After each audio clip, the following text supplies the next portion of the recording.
Request forgery पर है और सर्वर साइड रिक्वेस्ट फोर्जरी पर। लाइक अगर मैं बोलूँ उसका शॉर्ट फॉर्म जो है ना वो कुछ इस तरफ है, SSRF, जिसको बोलते हैं सर्वर साइड रिक्वेस्ट फोर्जरी। एक क्लाइंट साइड भी आता है और सर्वर साइड भी आता है। आज जो है सर्वर साइड का प्रॉब्लम देखेंगे। इसका कंसेप्ट ये है कि सर्वर जो होता है जब क्लाइंट रिक्वेस्ट भेजता है, मैं आपको बताता हूँ, ये क्लाइंट है, ठीक है ना, और दूसरा इसको बोल लेते हैं सर्वर, जहाँ से रिक्वेस्ट की आपले, गुजराती में बोलते हैं आपले, इंग्लिश में बोलते हैं रिक्वेस्ट करना, ठीक है ना, इंग्लिश में बोलते हैं तो हिंदी में बोलना कि आप आज्ञा लेना, जो भी है। जब क्लाइंट रिक्वेस्ट करेगा इस फॉर्म से,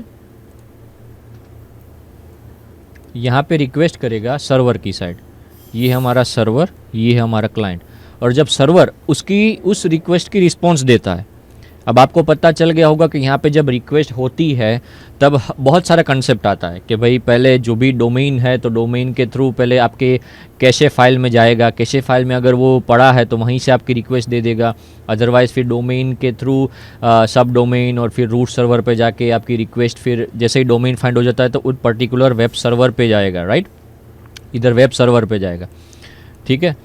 दूसरी चीज़ इंपॉर्टेंट ये कि साइड कोड भी आता है कि हर एक रिक्वेस्ट की एक साइड कोड होती है, क्योंकि सर्वर है वो आपके लिए अकेले नहीं बैठा है, ठीक है ना, उसको 24 घंटे 7 दिन 365 डेज उसको वर्क करना है, ठीक है ना। तो बहुत सारी रिक्वेस्ट आती रहती हैं अलग अलग लोकेशन से, ठीक है ना।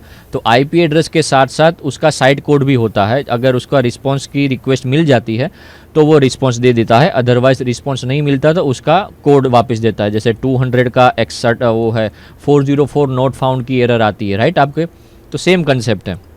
इंपॉर्टेंट टॉपिक ये है कि जब सर्वर क्लाइंट की रिक्वेस्ट को एक्सेप्ट करके जब उसको रिस्पॉन्स देता है, वहाँ पर एनालाइज नहीं होता, एनालाइज बोल लो, स्कैन बोल लो, फिर सैनिटाइज बोल लो, सैनिटाइज नहीं होता।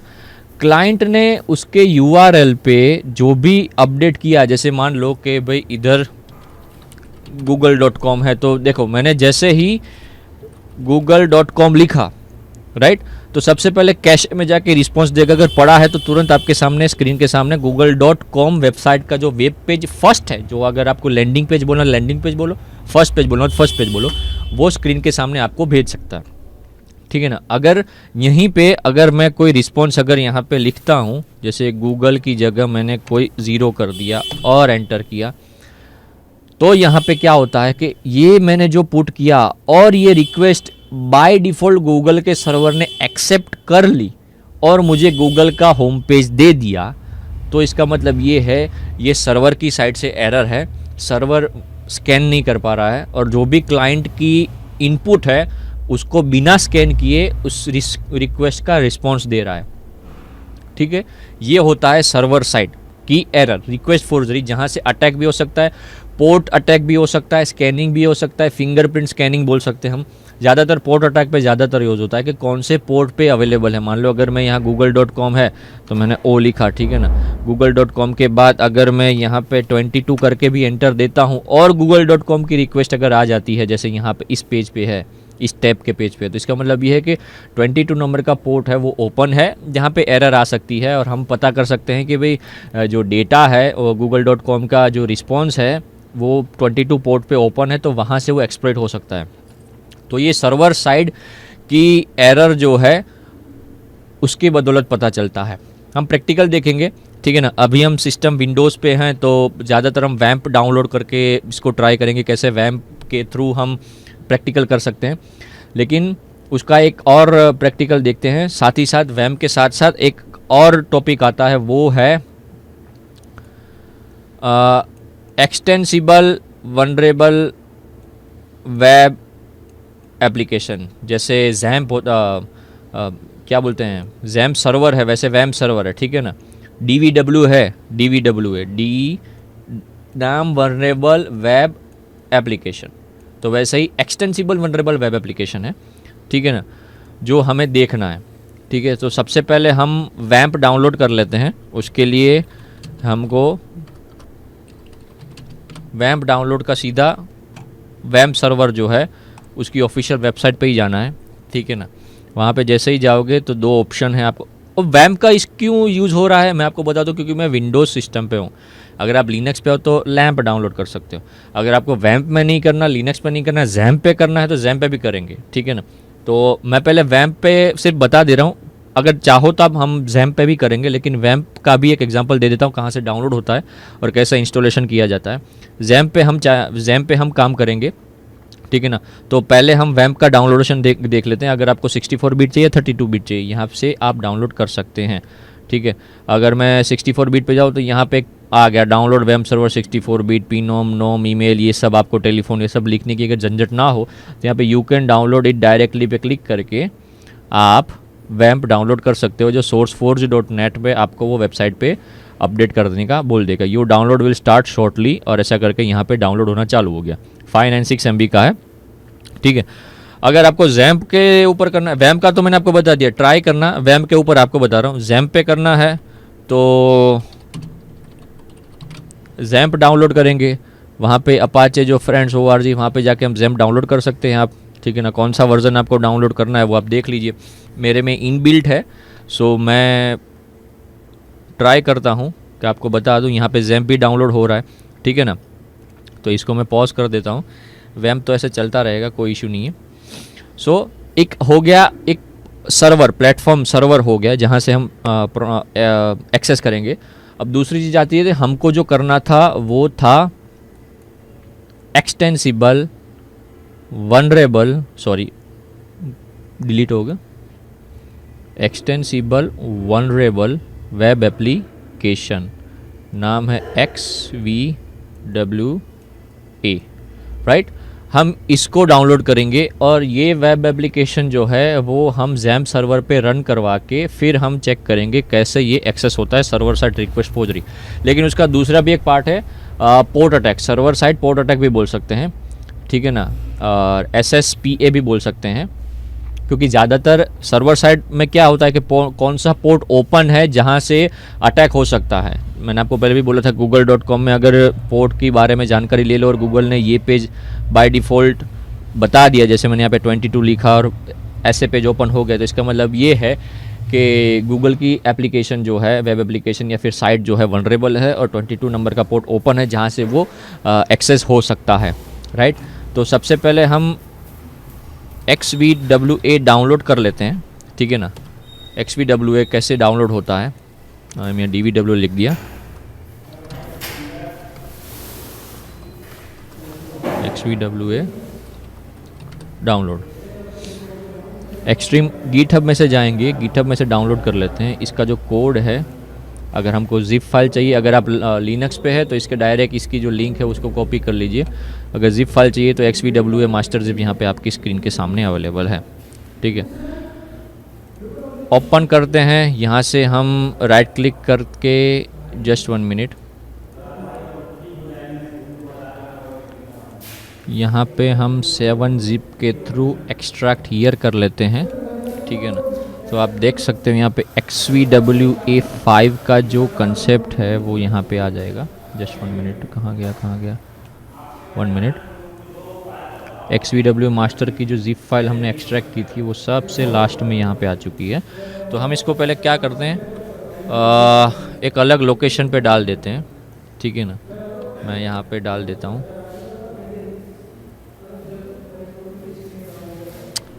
अब इसका एक काम करते हैं, रीनेम कर देते हैं और मास्टर वाली फ़ाइल जो है ना वो रिमूव कर देते हैं।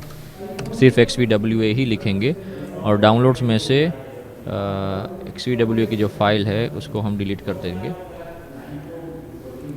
ठीक है। अब यहाँ पे XVWA, अब जैम्प सर्वर के अंदर हमें इसको पुट करना है, ठीक है ना। तो हम इसकी पूरी जो फाइल है ना, जैम्प ये कॉन्फ़िगरेशन फाइल के जो भी है, अगर आप सबलाइम टेक्स्ट डाउनलोड करते हो तो सबलाइम टेक्स्ट ईजी है, क्योंकि सबलाइम टेक्स्ट में सब कुछ अच्छे से हो दिखता है, कॉन्फ़िगरेशन चाहे वो कोई PHP फाइल हो के क्या हो। सो XVWA को हम पहले करेंगे जैम्प सर्वर के अंदर कॉपी। तो उसके लिए जैम्प सर्वर, हम आपको पता होना चाहिए कि जैम्प सर्वर का जो htdocs वाली फ़ाइल है वो इम्पोर्टेंट है, ठीक है ना। और अगर वैम सर्वर है तो उसके अंदर www वाला जो फोल्डर है वो इम्पोर्टेंट है। तो htdocs वाला जो फाइल या फिर आप फोल्डर बोल रहे हो वहाँ पे जाके हमको इसको पेस्ट करना है ताकि जैम सर्वर से फैच हो सके और जैम सर्वर अच्छे से रन हो पाए। सो इसको हम करेंगे कॉपी, इसको किया कॉपी। अब हम जाएंगे सी ड्राइव के अंदर, जैम के अंदर htdocs में, और फिर यहाँ पे हम कर देंगे इसको पेस्ट। ठीक है, ये हो गया हमारा XVWA। ठीक है, अब हम करेंगे जैम को ओपन, जो हमारा जैम सर्वर है इसको हम ओपन करेंगे। ओपन करने के बाद अपाचे और MySQL इन दोनों की रिक्वायरमेंट है, बाकी कोई ये फाइलज़िला, मर्क्यूरी, टॉमकैट की रिक्वायरमेंट नहीं है। ठीक है ना, इसको ओपन होने देते हैं।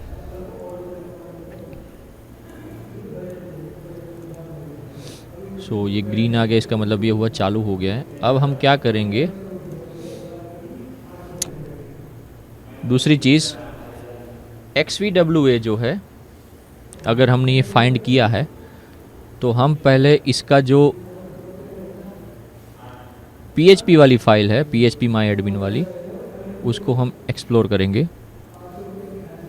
इम्पोर्टेंट ये है, अब क्या जैम सर्वर हमने स्टार्ट किया, स्टार्ट करने से पहले मैं आपको रिवाइज कर दूं, स्टार्ट करने पहले जैम सर्वर के फोल्डर के अंदर हमने XVWA extensible vulnerable web application को हमने पुट किया ताकि ये फैच हो पाए। ठीक है ना, जैम के अंदर, वो भी कहाँ पे, htdocs में। सो अब हम क्रोमियम के अंदर लोकल होस्ट लिखेंगे। सिर्फ लोकल होस्ट लिखने से होता क्या है कि जैम सर्वर का जो मेन डैशबोर्ड वाला पेज है वो ओपन हो जाएगा जब स्क्रीन के सामने लिख रहे हो। अब डैश ओपन होने के बाद आपको पता है कि XVWA वाली जो हमारी फाइल थी वहाँ पे सारी PHP वाली फाइल थी। अगर आपको ना पता हो तो मैं आपको बता देता हूँ। यहाँ पे आप देख सकते हो कॉन्फ़िग वाली PHP वाली फाइल थी, हेडर भी PHP वाली फाइल है, इंडेक्स इंस्ट्रक्शन भी PHP वाली फाइल है। तो इसका मतलब ये हुआ कि हमें जैम्प के अंदर PHP वाले जो सर्वर है, MySQL अपाचे चलो ठीक है, वहाँ पे हमको PHP का एक MyAdmin जो है, ये आप देख रहे हो, वो ओपन चालू करना पड़ेगा। ओपन इन द सेंस चालू करना पड़ेगा। फिर उसके बाद जितने भी PHP वाली फाइल है XVWA की वो रन होगी। XVWA का यूज़ करने का इस मतलब ये है कि ताकि हम पता चल पाए सर्वर साइड रिक्वेस्ट फोर्जरी का कंसेप्ट, वो कंसेप्ट ओपन होता है कोई भी पोर्ट अगर ओपन है सर्वर साइड से, और क्लाइंट की यूज़र का URL जो है वहाँ पे अगर मॉडिफिकेशन करने के बाद अगर सर्वर एक्सेप्ट कर लेता है, फैच कर लेता है, तो सर्वर साइड की एरर है, सर्वर साइड वनरेबिलिटी कहलाती है। सो हमने PHP MyAdmin इसलिए बटन क्लिक किया क्योंकि यहाँ पे हमारी जो फाइल थी वो सारी PHP की, आप देख सकते हो PHP फाइल, इसीलिए। ठीक है, इसका भी रीज़न मैंने आपको बता दिया। अब दूसरी चीज़ कि इम्पोर्टेंट ये है कि यहाँ पे अब हमें ओपन करना है। अब हम क्या करेंगे, हमें एक्सटेंसिबल वनरेबल वेब एप्लीकेशन के लिए डेटाबेस क्रिएट करना है ताकि हम जो भी काम करें वो डेटाबेस से हो, राइट।